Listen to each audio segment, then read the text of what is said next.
Grand Matin Sud Radio, 7h, 8h30, Patrick Roger.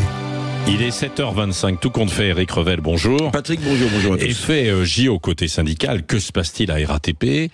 Le troisième syndicat, l'UNSA, demande en urgence une audience à Matignon sur la question de la loi des retraites.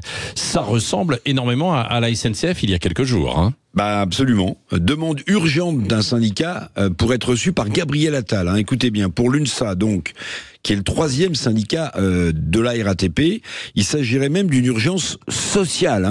Attention, il faut tout arrêter. Alors, pas de préavis de grève pour le moment, mais évidemment, l'épisode récent à la SNCF pourrait stimuler les troupes de la RATP. À l'approche des JO, cette approche fait frémir le gouvernement et ouvre, toutes les portes possibles aux revendications catégorielles. Donc, après la SNCF, y aura-t-il un effet waouh RATP?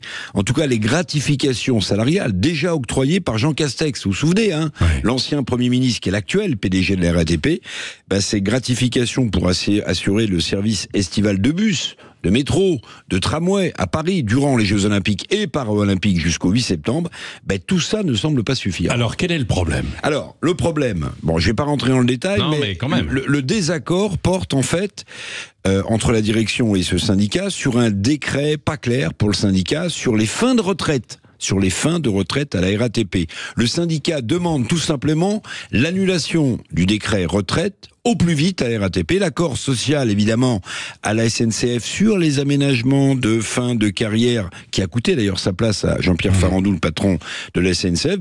Cet accord SNCF est-il la cible visée par la RATP?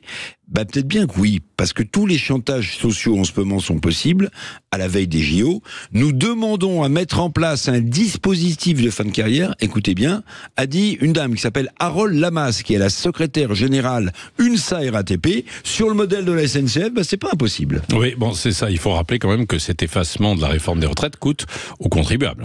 À la SNCF, oui, ça coûte 35 millions d'euros par an. Donc, c'est le contribuable qui paye. Avec ces 35 millions, les cheminots, ils pourront soit partir plus tôt que l'âge légal. Donc, effectivement, c'est un effacement de la loi sur les retraites tellement contestée. Un régime spécial, en quelque sorte, pour les gens de la SNCF, où ils bénéficieront aussi d'un salaire partiel à 75% à la SNCF.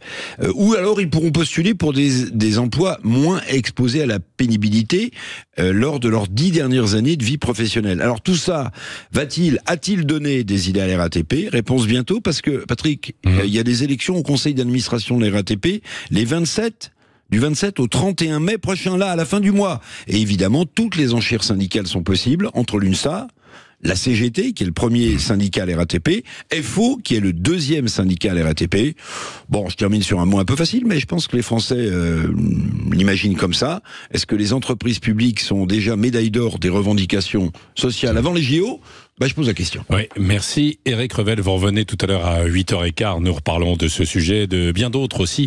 Et notamment, du coup, il y a une petite note qui a été très intéressante publiée hier dans le journal Le Figaro de Jérôme Fourquet. Nous en parlerons avec Elisabeth Lévy sur le coût de tout ce que nous donnons.